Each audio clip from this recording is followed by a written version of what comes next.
आज हम बनाने जा रहे हैं दाल बाफले। बाफले के आटे के लिए हम लेंगे 3 कटोरी आटा।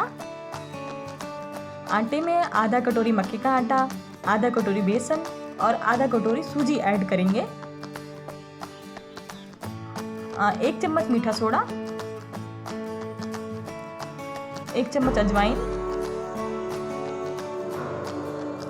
स्वाद अनुसार नमक और तेल, जिसको हम अच्छी तरह से मिक्स कर लेंगे।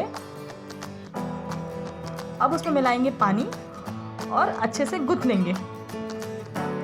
डो को हम टाइट गूंथेंगे। अब हमारा डो बनकर तैयार है।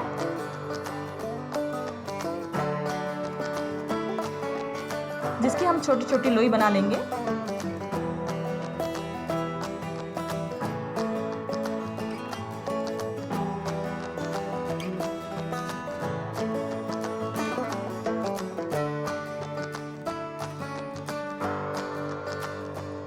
अब हम बाफले को उबालने के लिए एक भगोनी में पानी रखेंगे, जिसको कुनकुना होने तक गर्म करेंगे। उसमें कुछ मात्रा में नमक और तेल डालेंगे। तेल इसलिए कि वो नीचे ना चिपके।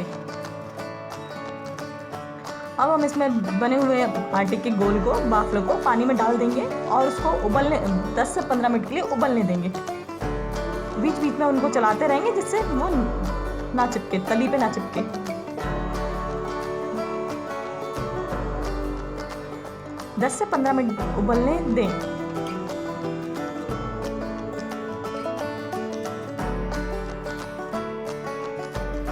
अब हम इसको निकालकर एक छलनी में, जिससे उसका पानी निकल जाए, उसको निकाल के रख लेंगे। आप चाहें तो पंखे के नीचे भी उसको रख सकते हैं पलटा के, जिससे वो सूख जाए।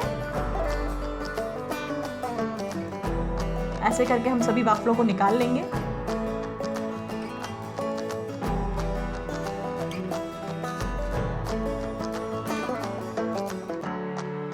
अब हम एक साइड गैस पर ओवन रखेंगे। ओवन को ढककर रखेंगे, फिर उसको गर्म आज तक होने देंगे। अब हम हमारे जो बाफले हैं, जो सूख गए हैं, उनको अच्छे से रख देंगे, जमा देंगे बाफले स्टैंड पर। सभी बाफलों को रखकर उसको 5 मिनट तक ढक के पकाएं। उसके बाद थोड़ी थोड़ी देर में उसको पलटाते जाएं। ऐसा हमको 20 से 25 मिनट तक पकाना है। जब हमारे बाफले पूरी तरह से पक जाएं, दोनों साइड से लाल हो जाए या मध्य से महरून हो जाएं, फिर उसके बाद हम निकाल लेंगे।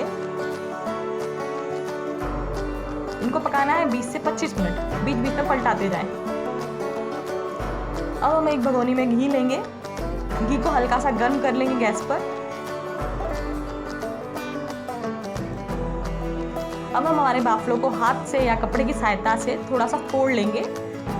फिर उस पर चम्मच के माध्यम से घी डालेंगे और उस घी में डिप करेंगे। ऐसे ही करके हम हमारे जितने भी बाफले बने हुए उन सबको ऐसे डिप करके डाल लेंगे, घी में डालेंगे, डिप करेंगे और निकाल लेंगे। इस तरीके से हमारे बाफले बनकर तैयार हो जाएंगे।